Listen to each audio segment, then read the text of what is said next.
सुधा की नई नई शादी हुई थी। वह ससुराल से 1 महीने बाद जब अपने मायके लौटी तो अपने माँ के सामने रोने बैठ गई और आंसू बहाते हुए बोली, माँ, तुमने मुझे किस घर में पटक दिया है?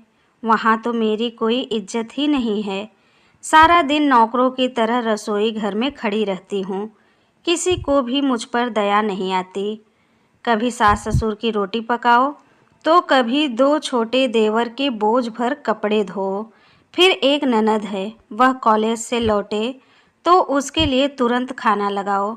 और तो और माँ, आए दिन सासू माँ के रिश्तेदार आते रहते हैं। उन सब के लिए भी मुझे ही चाय नाश्ता खाना वगैरह तैयार करना पड़ता है और गंदे कपड़ों के ढेर इकट्ठे हो जाते हैं। अपने लिए समय ही नहीं मिलता। जिंदगी नरक सी बन गई है। ननद को बिस्तर पर बैठे बैठे ही सब कुछ चाहिए। जानती हो माँ, बीते दिन मुझे अपने पति पर तब गुस्सा आया जब उन्होंने महीने की पूरी तनख्वाह सासू माँ के हाथ में रख दिया और मुझसे कहा, तुम्हें जो कुछ भी चाहिए एक पर्ची पर लिख के दे देना, मैं शाम को ड्यूटी से छुट्टी होने पर लेते आऊँगा। सुधा की बातों को ध्यान से सुनकर माँ थोड़ा सोचकर बोली, तो तुम क्या चाहती हो? माँ, मुझे उन सब के साथ नहीं रहना है। बस मैं और मेरे पति हम दोनों अलग अपनी गृहस्थी बसा लें। कुछ ऐसा उपाय बताओ माँ। बेटा, तुम्हारे पास 2 ही रास्ते हैं। एक तो तुम वहीं रहो और उन सब की सेवा करो, क्योंकि वह परिवार भी अब तुम्हारा ही है। और अगर तुम चाहती हो कि अपने पति को किसी किराए के मकान में ले जा सकती हो, वहाँ तुम्हें किसी का खाना नहीं पकाना पड़ेगा, किसी के कपड़े नहीं धोने पड़ेंगे, पति की पूरी तनख्वाह भी हाथ में ही तुम्हें मिलेगी।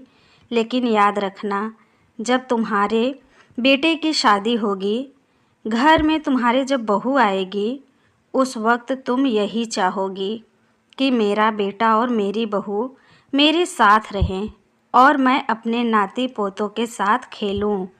प्यास लगने पर मेरे नाती पोते दौड़कर मेरे पास एक गिलास पानी लेकर आएं। कोई ऐनक ढूंढकर मेरे हाथ में थमा दे। कोई कहेगा, दादी जी खाना बन चुका है, थाली लग गई है, आओ हम सब मिलकर खाना खाएंगे। माँ ने आगे बोलना जारी रखा, जिन कामों को तुम दुख बता रही हो, एक एक करके गिना रही हो, दरअसल यही जीवन के महत्वपूर्ण क्षण हैं। एक सफल गृहिणी अपने घर का काम को सरल कर झटपट निपटा देती है। उसका रोना नहीं रोती। दुनिया में जो लोग सफल हुए हैं, वह अपनी जिम्मेदारियों से भागते नहीं, बल्कि अपनी जिम्मेदारियों को बखूबी निभा लेते हैं।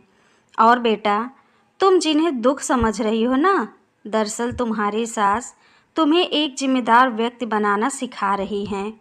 वह आने वाले समय के लिए और आने वाली अनेकों परेशानियों से निपटने के लिए तुम्हें लड़ना सिखा रही हैं।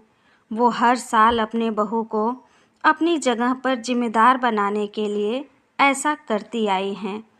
कल तुम भी अपनी बहू को जिम्मेदार बनाने के लिए उसे मजबूत बनाओगी। बेटा, घर के बुजुर्ग कब तक हैं और कब नहीं, कोई नहीं जानता।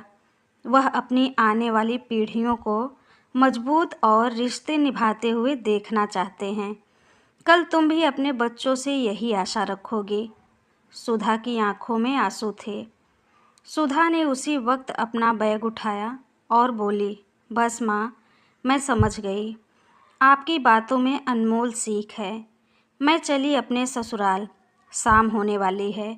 सासू माँ के पैरों में दर्द रहता है, उनके घुटनों की मालिश भी करनी है। सुधा इतना कहकर मुस्कुराती हुई अपने ससुराल की ओर चल दी। वहीं दूसरी ओर माँ अपनी बेटी की समझदारी पर मुस्कुरा रही थी। अगर हर घर में ऐसी माँ हो तो बेटी का घर बसने में टाइम नहीं लगेगा। दोस्तों, इस प्यारी सी कहानी पे आपका क्या राय है, प्लीज़ कमेंट करके हमें ज़रूर बताइए। अगर ये कहानी आपको अच्छी लगी हो तो प्लीज़ एक प्यारा सा लाइक करिए। हमारे चैनल पे पहली बार आए हैं तो हमारे चैनल को सब्सक्राइब करिए। कहानी सुनने के लिए आपका बहुत बहुत धन्यवाद।